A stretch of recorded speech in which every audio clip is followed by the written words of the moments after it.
A People's History of the United States. Chapter 3. Persons of Mean and Vile Condition. In 1676, 70 years after Virginia was founded, 100 years before it supplied leadership for the American Revolution, that colony faced a rebellion of white frontiersmen, joined by slaves and servants, a rebellion so threatening that the governor had to flee the burning capital of Jamestown, and England decided to send 1,000 soldiers across the Atlantic, hoping to maintain order among 40,000 colonists. This was Bacon's rebellion. After the uprising was suppressed, its leader, Nathaniel Bacon, dead, and his associates hanged, Bacon was described in a Royal Commission report. He was said to be about 4 or 5 and 30 years of age, indifferent, tall but slender, black-haired, and of an ominous, pensive, melancholy aspect, of a pestilent and prevalent logical discourse tending to atheism. He seduced the vulgar and most ignorant people to believe, 2/3 of each county being of that sort, that their whole hearts and hopes was set now upon Bacon. Next he charges the governor as negligent and wicked, treacherous and incapable, the laws and taxes as unjust and oppressive, and cries up absolute necessity of redress. Thus Bacon encouraged the tumult, and as the unquiet crowd follow and adhere to him, he listeth them as they come in upon a large paper, writing their names circular wise, that their ringleaders might not be found out. Having cornered them into this circle, given them brandy to wind up the charm, and enjoined them by an oath to stick fast together, and to him and the oath being administered, he went and infected New Kent County ripe for rebellion. Bacon's rebellion began with conflict over how to deal with the Indians, who were close by, on the western frontier, constantly threatening. Whites who had been ignored when huge land grants around Jamestown were given away had gone west to find land, and there they encountered Indians. Were those frontier Virginians resentful that the politicos and landed aristocrats who controlled the colony's government in Jamestown first pushed them westward into Indian territory, and then seemed indecisive in fighting the Indians? That might explain the character of their rebellion, not easily classifiable as either anti-aristocrat or anti-Indian, because it was both. And the governor, William Barclay, and his Jamestown crowd, were they more conciliatory to the Indians, they would certain of them as spies and allies. Now that they had monopolized the land in the east, could use frontier whites as a buffer, and needed peace. The desperation of the government in suppressing the rebellion seemed to have a double motive, developing an Indian policy which would divide Indians in order to control them. In New England at this very time, Massasoit's son Metacom was threatening to unite Indian tribes, and had done frightening damage to Puritan settlements in King Philip's War, and teaching the poor whites of Virginia that rebellion did not pay by a show of superior force, by calling for troops from England itself, by mass hanging. Violence had escalated on the frontier before the rebellion. Some Dug Indians took a few hogs to redress a debt, and whites, retrieving the hogs, murdered 2 Indians. The Doegs then sent out a war party to kill a white herdsman, after which a white militia company killed 24 Indians. This led to a series of Indian raids, with the Indians, outnumbered, turning to guerrilla warfare. The House of Burgesses in Jamestown declared war on the Indians, but proposed to exempt those Indians who cooperated. This seemed to anger the frontiers people, who wanted total war but also resented the high taxes assessed to pay for the war. Times were hard in 1676. There was genuine distress, genuine poverty.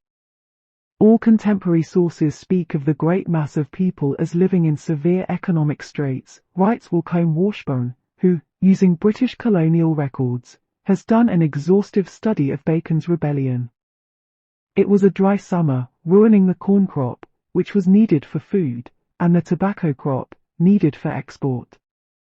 Governor Barclay, in his 70s, tired of holding office, wrote wearily about his situation. How miserable that man is that governs a people where 6 parts of 7 at least are poor, indebted, discontented, and armed. His phrase 6 parts of 7 suggests the existence of an upper class not so impoverished. In fact, there was such a class already developed in Virginia. Bacon himself came from this class, had a good bit of land, and was probably more enthusiastic about killing Indians than about redressing the grievances of the poor. But he became a symbol of mass resentment against the Virginia establishment, and was elected in the spring of 1676 to the House of Burgesses.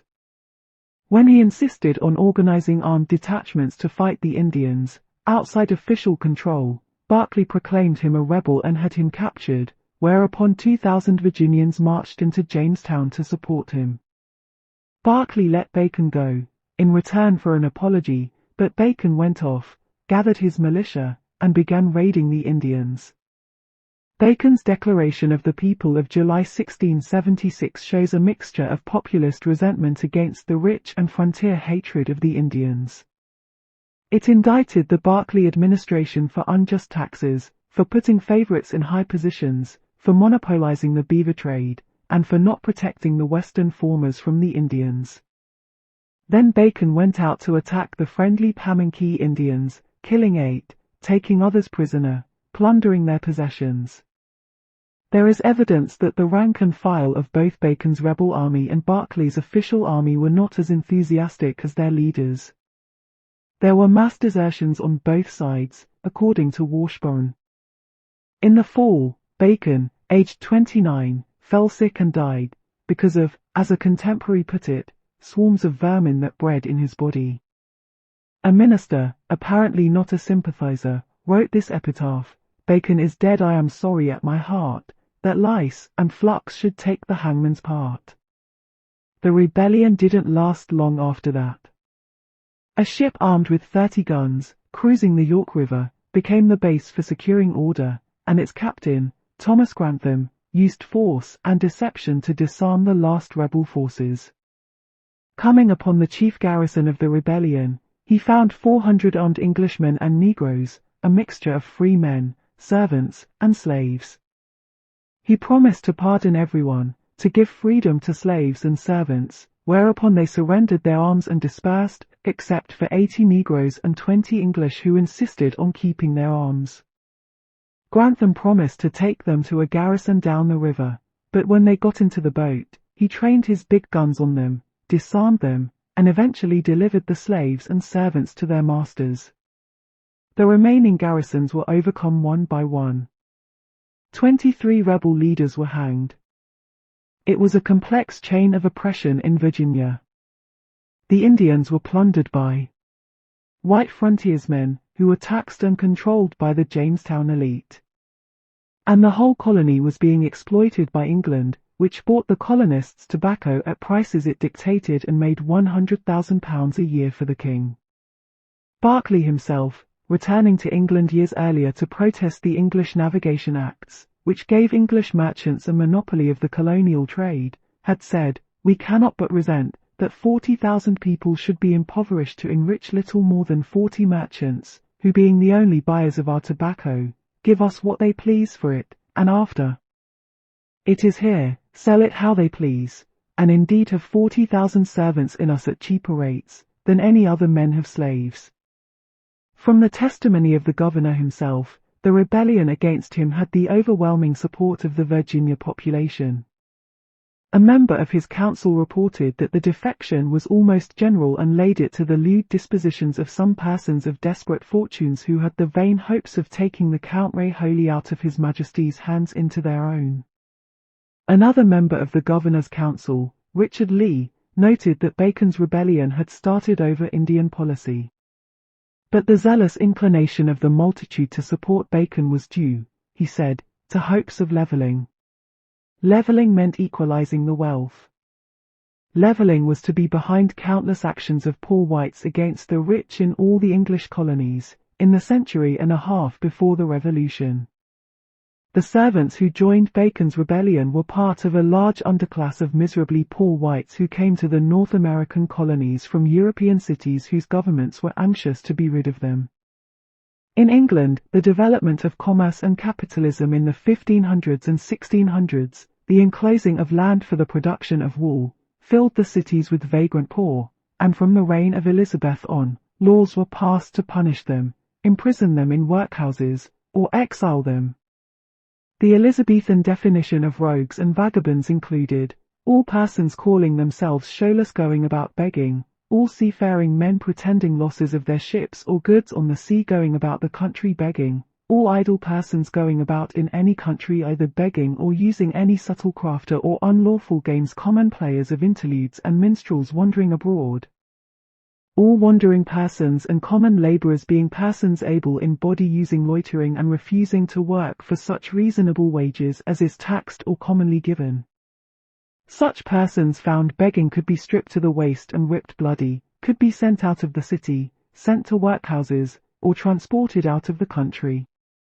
In the 1600s and 1700s, by forced exile, by lures, promises, and lies, by kidnapping, by their urgent need to escape the living conditions of the home country, poor people wanting to go to America became commodities of profit for merchants, traders, ship captains, and eventually their masters in America.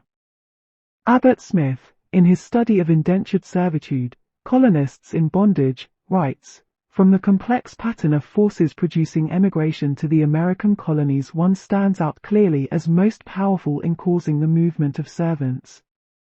This was the pecuniary profit to be made by shipping them. After signing the indenture, in which the immigrants agreed to pay their cost of passage by working for a master for 5 or 7 years, they were often imprisoned until the ship sailed, to make sure they did not run away." In the year 1619, the Virginia House of Burgesses, born that year as the first representative assembly in America, it was also the year of the first importation of black slaves, provided for the recording and enforcing of contracts between servants and masters. As in any contract between unequal powers, the parties appeared on paper as equals, but enforcement was far easier for master than for servant. The voyage to America lasted 8, 10, or 12 weeks, and the servants were packed into ships with the same fanatic concern for profits that marked the slave ships. If the weather was bad, and the trip took too long, they ran out of food. The sloop Seaflower, leaving Belfast in 1741, was at sea 16 weeks, and when it arrived in Boston, 46 of its 106 passengers were dead of starvation, 6 of them eaten by the survivors.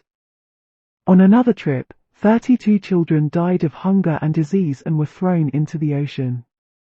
Gottlieb Mittelberger, a musician, traveling from Germany to America around 1750, wrote about his voyage. During the journey the ship is full of pitiful signs of distress, smells, fumes, horrors, vomiting, various kinds of seasickness, fever, dysentery, headaches, heat, constipation, boils, scurvy, cancer, mouth rot, and similar afflictions, all of them caused by the age and the high salted state of the food, especially of the meat, as well as by the very bad and filthy water. Add to all that shortage of food, hunger, thirst, frost, heat, dampness, fear, misery, vexation, and lamentation, as well as other troubles.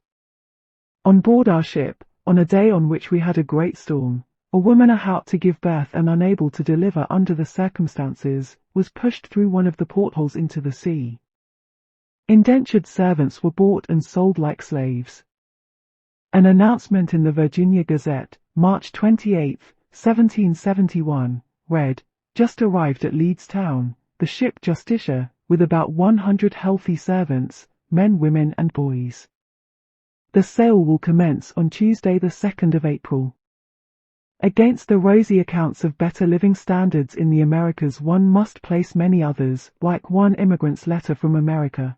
Whoever is well off in Europe better remain there. Here is misery and distress, same as everywhere, and for certain persons and conditions incomparably more than in Europe. Beatings and whippings were common. Servant women were raped. One observer testified, "I have seen an overseer beat a servant with a cane about the head till the blood has followed, for a fault that is not worth the speaking of." The Maryland court records showed many servant suicides.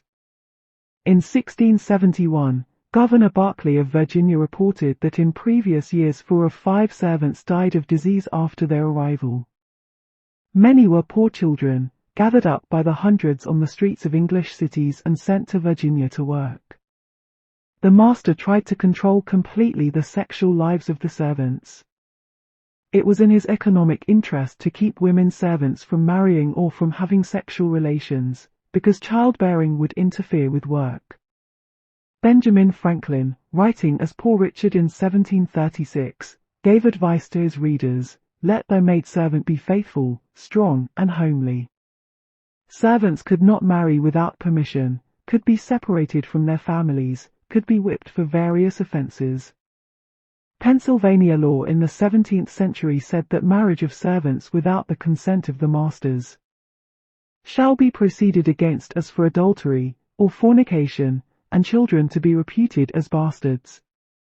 Although colonial laws existed to stop excesses against servants, they were not very well enforced. We learn from Richard Morris's comprehensive study of early court records in government and labor in early America. Servants did not participate in juries. Masters did. And being propertyless, servants did not vote. In 1666, a New England court accused a couple of the death of a servant after the mistress had cut off the servant's toes. The jury voted acquittal. In Virginia in the 1660s, a master was convicted of raping 2 women servants. He also was known to beat his own wife and children. He had whipped and chained another servant until he died. The master was berated by the court, but specifically cleared on the rape charge, despite overwhelming evidence. Sometimes servants organized rebellions, but one did not find on the mainland the kind of large-scale conspiracies of servants that existed, for instance, on Barbados in the West Indies. Abbott Smith suggests this was because there was more chance of success on a small island.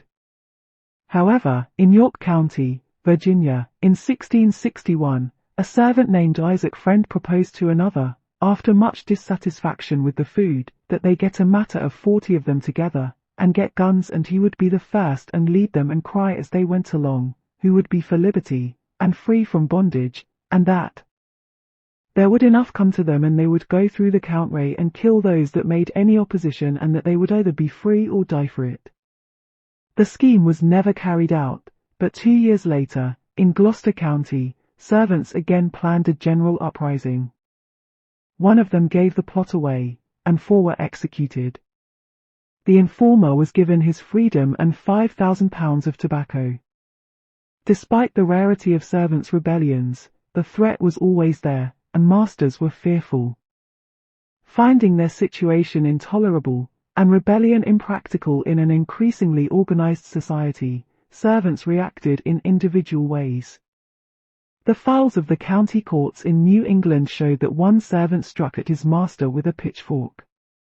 An apprentice servant was accused of laying violent hands upon his master, and throwing him down twice and fetching blood of him, threatening to break his neck, running at his face with a chair. One maidservant was brought into court for being bad, unruly, sullen, careless, destructive, and disobedient. After the participation of servants in Bacon's rebellion, the Virginia legislature passed laws to punish servants who rebelled. The preamble to the act said, "Whereas many evil-disposed servants in these late times of horrid rebellion, taking advantage of the looseness and liberty of the time, did depart from their service, and followed the rebels in rebellion, wholly neglecting their masters' employment, whereby the said masters have suffered great damage and injury." 2 companies of English soldiers remained in Virginia to guard against future trouble, and their presence was defended in a report to the Lords of Trade and Plantation, saying, "Virginia is at present poor and more populous than ever. There is great apprehension of a rising among the servants, owing to their great necessities and want of clothes. They may plunder the storehouses and ships." Escape was easier than rebellion. Numerous instances of mass desertions by white servants took place in the southern colonies, reports Richard Morris, on the basis of an inspection of colonial newspapers in the 1700s. The atmosphere of 17th century Virginia, he says, was charged with plots and rumors of combinations of servants to run away.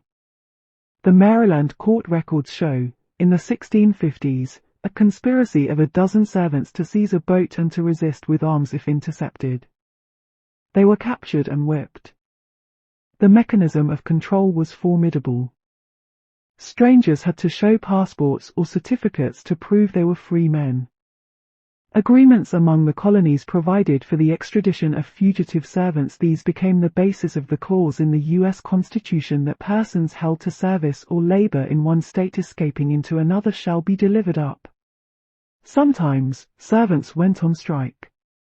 One Maryland master complained to the provincial court in 1663 that his servants did peremptorily and positively refuse to go and do their ordinary labor. The servants responded that they were fed only beans and bread and they were so weak, we are not able to perform the employment he puts us upon. They were given 30 lashes by the court. More than half the colonists who came to the North American shores in the colonial period came as servants. They were mostly English in the 17th century, Irish and German in the 18th century. More and more, slaves replaced them, as they ran away to freedom or finished their time. But as late as 1755, white servants made up 10% of the population of Maryland. What happened to these servants after they became free? There are cheerful accounts in which they rise to prosperity, becoming landowners and important figures. But Abbott Smith, after a careful study, concludes that colonial society was not democratic and certainly not equalitarian. It was dominated by men who had money enough to make others work for them. And few of these men were descended from indentured servants, and practically none had themselves been of that class. After we make our way through Abbott Smith's disdain for the servants, as men and women who were dirty and lazy, rough, ignorant, lewd, and often criminal, who thieved and wandered, had bastard children, and corrupted society with loathsome diseases, we find that about 1 in 10 was a sound and solid individual, who would if fortunate survive his seasoning, work out his time, take up land, and wax decently prosperous. Perhaps another 1 in 10 would become an artisan or an overseer. The rest, 80%, who were certainly shiftless, hopeless, ruined individuals, either died during their servitude, returned to England after it was over, or became poor whites. Smith's conclusion is supported by a more recent study of servants in 17th century Maryland, where it was found that the first batches of servants became landowners and politically active in the colony. But by the second half of the century more than half the servants, even after 10 years of freedom, remained landless. Servants became tenants, providing cheap labor for the large planters both during and after their servitude. It seems quite clear that class lines hardened through the colonial period. The distinction between rich and poor became sharper. By 1700 there were 50 rich families in Virginia, with wealth equivalent to £50,000, a huge sum those days, who lived off the labor of black slaves and white servants, owned the plantations, sat on the governor's council, served as local magistrates. In Maryland, the settlers were ruled by a proprietor whose right of total control over the colony had been granted by the English king.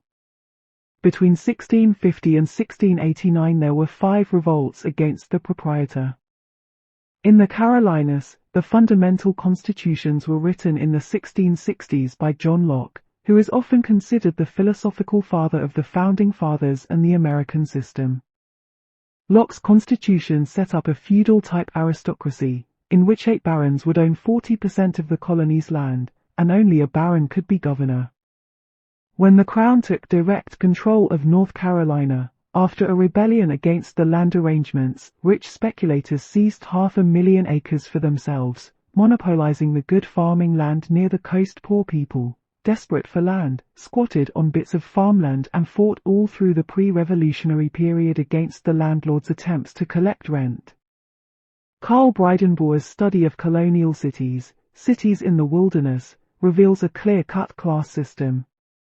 He finds the leaders of early Boston were gentlemen of considerable wealth who, in association with the clergy, eagerly sought to preserve in America the social arrangements of the mother country. By means of their control of trade and commerce, by their political domination of the inhabitants through church and town meeting, and by careful marriage alliances among themselves, members of this little oligarchy laid the foundations for an aristocratic class in 17th century Boston. At the very start of the Massachusetts Bay Colony in 1630, the governor, John Winthrop, had declared the philosophy of the rulers: in all times some must be rich, some poor, some high and eminent in power and dignity, others mean and in subjection.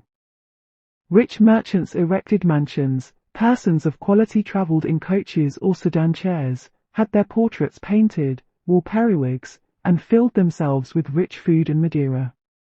A petition came from the town of Deerfield in 1678 to the Massachusetts General Court: you may be pleased to know that the very principal and best of the land, the best for soil, the best for situation, as laying in you centre and middle of the town, and as to quantity, near half, belongs unto 8 or 9 proprietors. In Newport, Rhode Island, Bridenball found, as in Boston, that the town meetings, while ostensibly democratic, were in reality controlled year after year by the same group of merchant aristocrats, who secured most of the important offices. A contemporary described the Newport merchants as men in flaming scarlet coats and waistcoats, laced and fringed with brightest glaring yellow. The sly Quakers, not venturing on these charming coats and waistcoats, yet loving finery, figured away with plate on their sideboards. The New York aristocracy was the most ostentatious of all. Bridenball tells of window hangings of camlet, Japan tables, gold-framed looking-glasses, spinets, and massive 8-day clocks, richly carved furniture, jewels and silver plate. Black house servants. New York in the colonial period was like a feudal kingdom. The Dutch had set up a patroonship system along the Hudson River, with enormous landed estates, where the barons controlled completely the lives of their tenants. High 1689. Many of the grievances of the poor were mixed up in the farmers' revolt of Jacob Leisler and his group. Leisler was hanged, and the parceling out of huge estates continued. Under Governor Benjamin Fletcher, 3/4 of the land in New York was granted to about 30 people. He gave a friend 500,000 acres for a token annual payment of 30 shillings. Under Lord Cornbury in the early 1700s, one grant to a group of speculators was for 2 million acres. In 1700, New York City church wardens had asked for funds from the Common Council because the cries of the poor and impotent for want of relief are extremely grievous. In the 1730s, demand began to grow for institutions to contain the many beggarly people daily suffered to wander about the streets. A city council resolution read: whereas the necessity, number, and continual increase of the poor within this city is very great, and frequently commit divers misdemeanors within the said city, who living idly and unemployed, become debauched and instructed in the practice of thievery and debauchery. For remedy whereof resolved that there be forthwith built a good, strong and convenient house and tenement. The 2-story brick structure was called poorhouse, workhouse, and house of correction.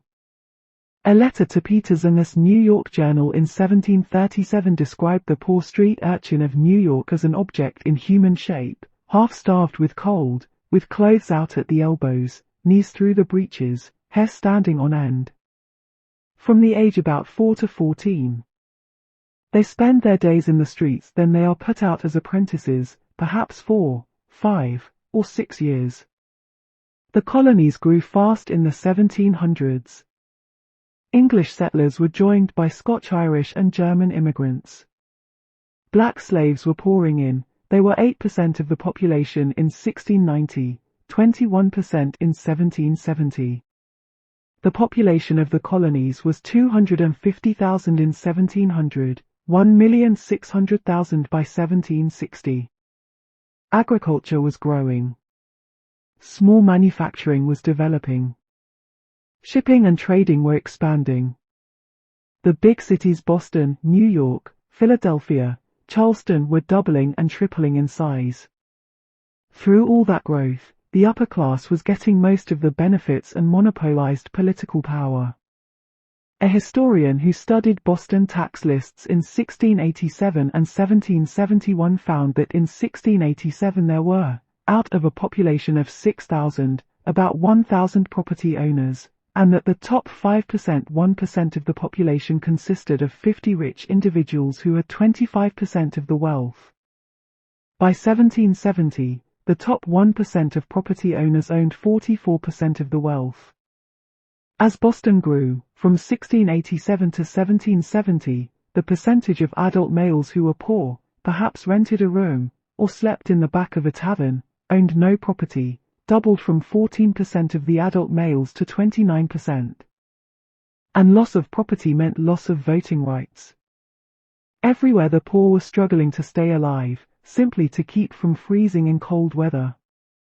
All the cities built poorhouses in the 1730s, not just for old people, widows, crippled, and orphans, but for unemployed, war veterans, new immigrants. In New York, at mid-century, the city almshouse, built for 100 poor, was housing over 400. A Philadelphia citizen wrote in 1748, "It is remarkable what an increase of the number of beggars there is about this town this winter."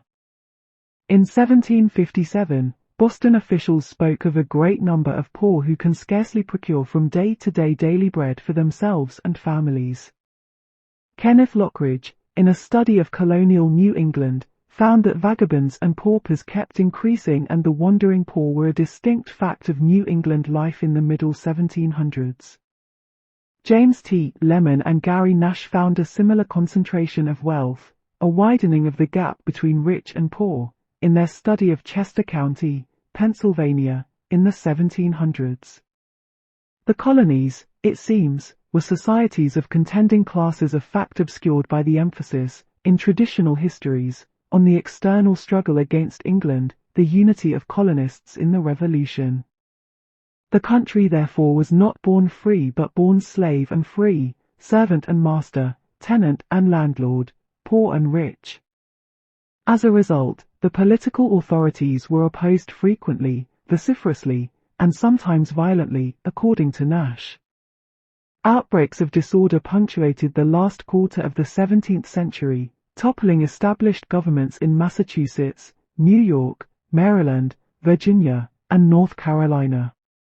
Free white workers were better off than slaves or servants, but they still resented unfair treatment by the wealthier classes.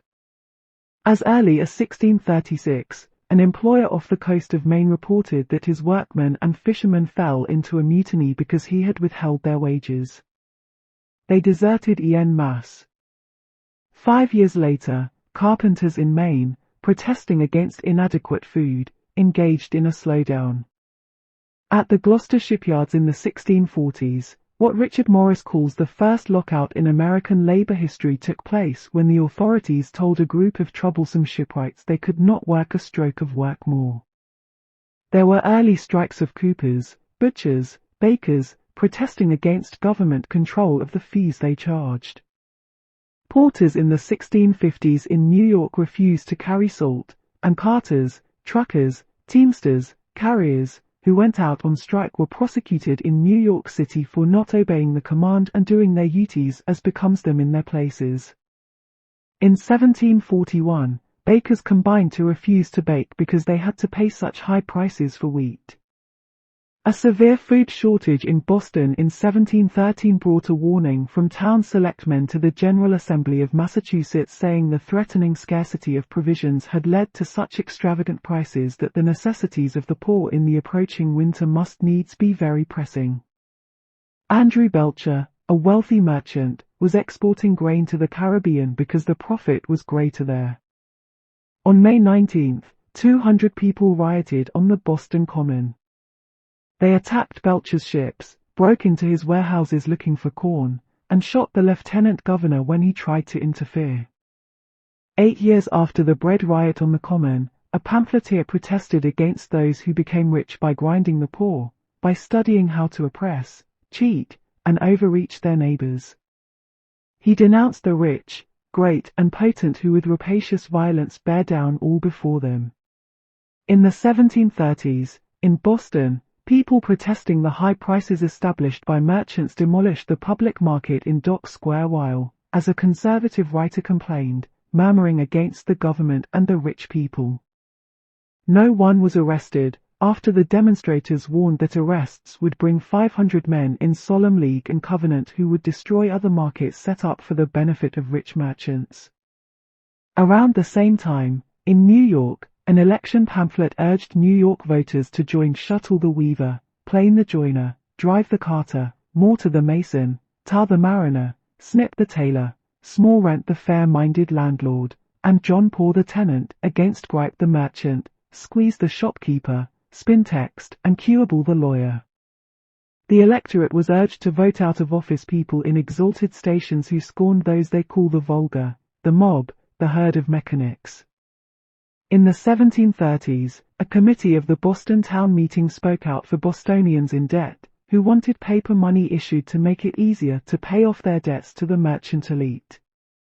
They did not want, they declared, to have our bread and water measured out to us by those who riot in luxury and wantonness on our sweat and toil. Bostonians rioted also against impressment, in which men were drafted for naval service. They surrounded the house of the governor, beat up the sheriff, locked up a deputy sheriff, and stormed the town house where the general court Saturday. The militia did not respond when called to put them down, and the governor fled. The crowd was condemned by a merchants' group as a riotous, tumultuous assembly of foreign seamen, servants, Negroes, and other persons of mean and vile condition. In New Jersey in the 1740s and 1750s, poor farmers occupying land, over which they and the landowners had rival claims, rioted when rents were demanded of them. In 1745, Samuel Baldwin, who had long lived on his land and who held an Indian tied to it, was arrested for non-payment of rent to the proprietor and taken to the Newark jail. A contemporary described what happened then. The people in general, supposing the design of the proprietors was to ruin them, went to the prison, opened the door, took out Baldwin. When two men who freed Baldwin were arrested, hundreds of New Jersey citizens gathered around the jail. A report sent by the New Jersey government to the Lords of Trade in London described the scene. Two of the new captains of the Newark companies by the sheriff's order went with their drums to the people, so met, and required all persons there, belonged to their companies, to follow the drums and to defend the prison, but none followed, though many were there. The multitude between 2 and 5 of the clock in the afternoon lighted off their horses, and came towards the gaol, huzzaing and swinging their clubs till they came within reach of the guard, struck them with their clubs, and the guard, having no orders to fire, returned the blows with their guns, and some were wounded on both sides, but none killed. The multitude broke the ranks of the soldiers, and pressed on the prison door, where the sheriff stood with a sword, and kept them off, till they gave him several blows, and forced him out from thence. They then, with axes and other instruments, broke open the prison door, and took out the 2 prisoners, as also one other prisoner, that was confined for debt, and went away.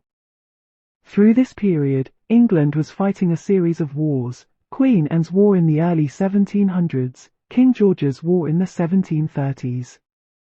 Some merchants made fortunes from these wars, but for most people they meant higher taxes, unemployment, poverty. An anonymous pamphleteer in Massachusetts, writing angrily after King George's War, described the situation. Poverty and discontent appear in every face, except the countenances of the rich, and dwell upon every tongue. He spoke of a few men, fed by lust of power, lust of fame, lust of money, who got rich during the war. No wonder such men can build ships, houses, buy farms, set up their coaches, chariots, live very splendidly, purchase fame, posts of honor. He called them birds of prey, enemies to all communities wherever they live. The forced service of seamen led to a riot against impressment in Boston in 1747. Then crowds turned against Thomas Hutchinson, a rich merchant and colonial official who had backed the governor in putting down the riot, and who also designed a currency plan for Massachusetts which seemed to discriminate against the poor. Hutchinson's house burned down, mysteriously, and a crowd gathered in the street, cursing Hutchinson and shouting, "Let it burn!" By the years of the Revolutionary crisis, the 1760s, the wealthy elite that controlled the British colonies on the American mainland had 150 years of experience, had learned certain things about how to rule. They had various fears, but also had developed tactics to deal with what they feared. The Indians, they had found, were too unruly to keep as a labor force, and remained an obstacle to expansion. Black slaves were easier to control, and their profitability for southern plantations was bringing an enormous increase in the importation of slaves, who were becoming a majority in some colonies and constituted 1/5 of the entire colonial population. But the blacks were not totally submissive, and as their numbers grew, the prospect of slave rebellion grew. With the problem of Indian hostility, and the danger of slave revolts, the colonial elite had to consider the class anger of poor white servants, tenants, the city poor, the propertyless, the taxpayer, the soldier and sailor.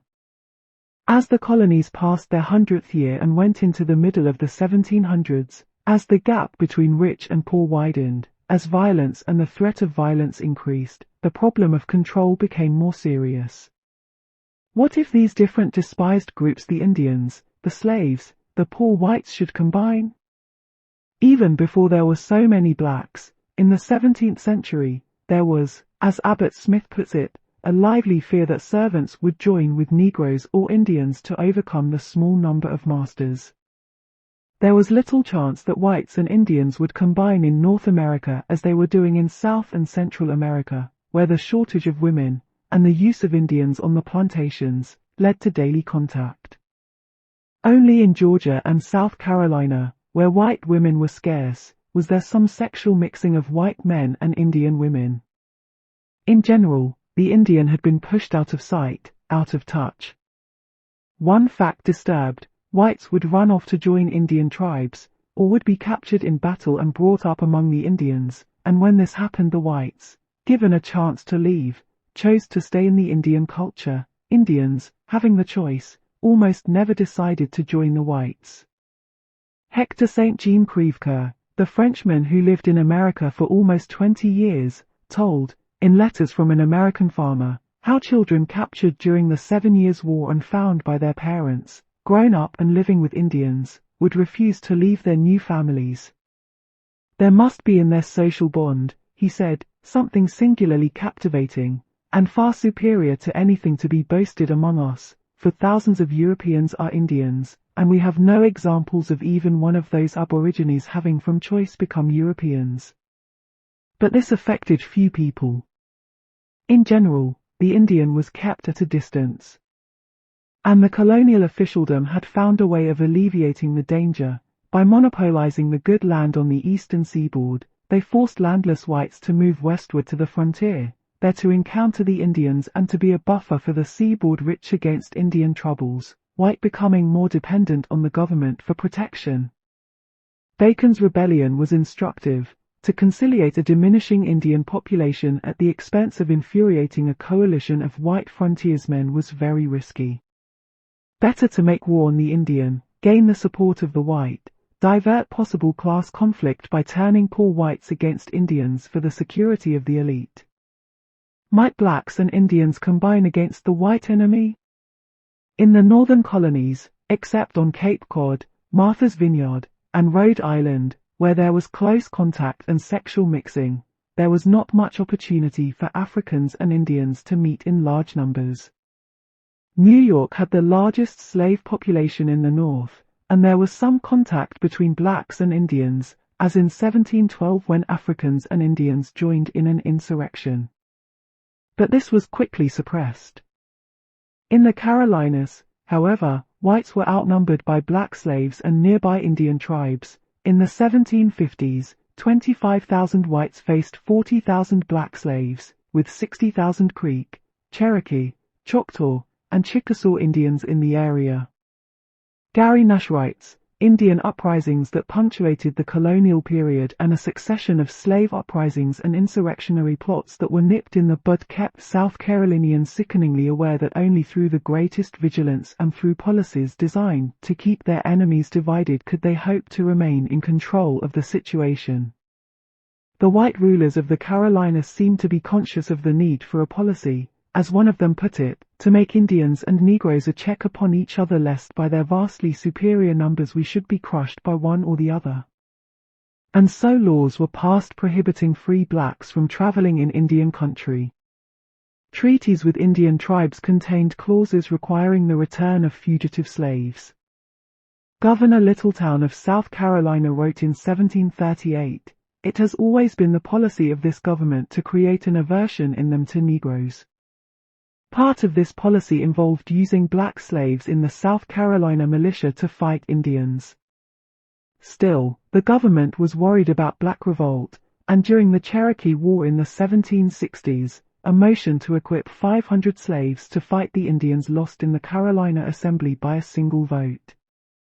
Blacks ran away to Indian villages, and the Creeks and Cherokees harbored runaway slaves by the hundreds. Many of these were amalgamated into the Indian tribes, married, produced children. But the combination of harsh slave codes and bribes to the Indians to help put down black rebels kept things under control. It was the potential combination of poor whites and blacks that caused the most fear among the wealthy white planters. If there had been the natural racial repugnance that some theorists have assumed, control would have been easier. But sexual attraction was powerful across racial lines. In 1743, a grand jury in Charleston, South Carolina, denounced the too common practice of criminal conversation with Negro and other slave wenches in this province.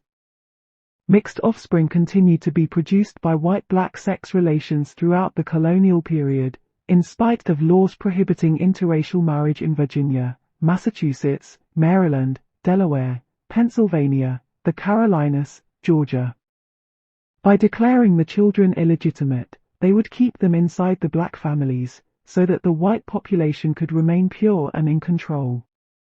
What made Bacon's rebellion especially fearsome for the rulers of Virginia was that black slaves and white servants joined forces. The final surrender was by 400 English and Negroes in arms at one garrison, and 300 freemen and African and English bondservants in another garrison. The naval commander who subdued the 400 wrote, "Most of them I persuaded to go to their homes, which accordingly they did, except about 80 Negroes and 20 English which would not deliver their arms." All through those early years, black and white slaves and servants ran away together, as shown both by the laws passed to stop this and the records of the courts. In 1698, South Carolina passed a deficiency law requiring plantation owners to have at least one white servant for every 6 male adult Negroes. A letter from the southern colonies in 1682 complained of no white men to superintend our Negroes, or oppress an insurrection of Negroes.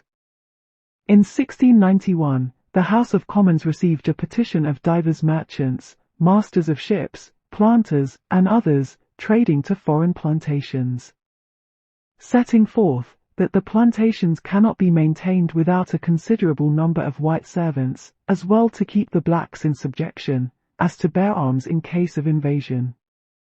A report to the English government in 1721 said that in South Carolina black slaves have lately attempted and were very near succeeding in a new revolution, and therefore, it may be necessary to propose some new law for encouraging the entertainment of more white servants in the future. The militia of this province does not consist of above 2,000 men. Apparently, 2,000 were not considered sufficient to meet the threat.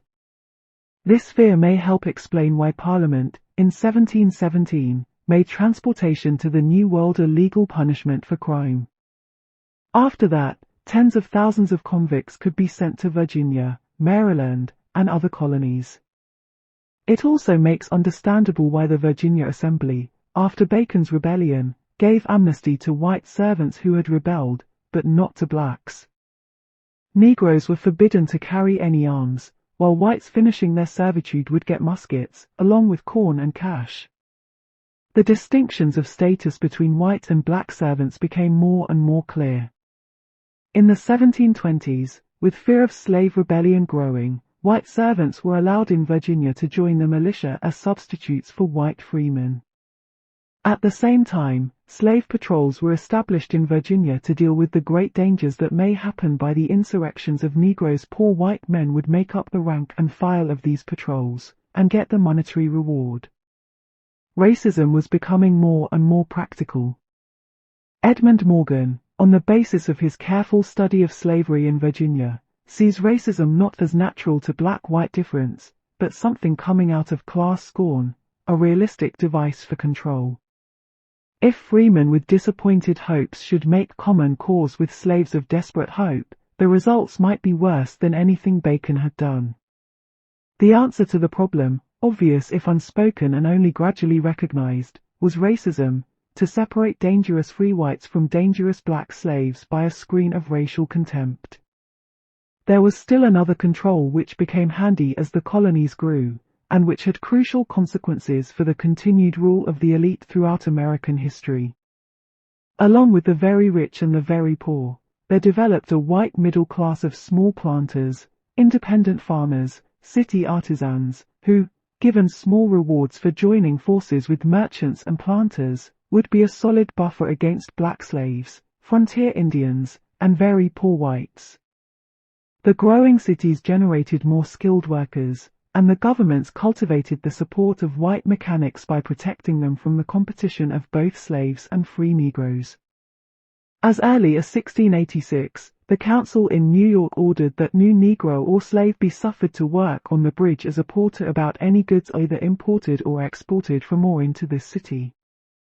In the southern towns too, white craftsmen and traders were protected from Negro competition. In 1764 the South Carolina legislature prohibited Charleston masters from employing Negroes or other slaves as mechanics or in handicraft trades.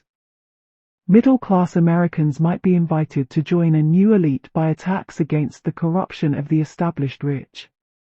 The New Yorker Cadwallader Golden, in his address to the freeholders in 1747, attacked the wealthy as tax dodgers unconcerned with the welfare of others, although he himself was wealthy, and spoke for the honesty and dependability of the middling rank of mankind in whom citizens could best trust our liberty and property. This was to become a critically important rhetorical device for the rule of the few, who would speak to the many of our liberty, our property, our country. Similarly, in Boston, the rich James Otis could appeal to the Boston middle class by attacking the Tory Thomas Hutchinson. James Henrietta has shown that while it was the rich who ruled Boston, there were political jobs available for the moderately well-off, as cullers of staves, measurer of coal baskets, fence viewer. Aubrey Land found in Maryland a class of small planters who were not the beneficiary of the planting society as the rich were, but who had the distinction of being called planters, and who were respectable citizens with community obligations to act as overseers of roads, appraisers of estates and similar duties.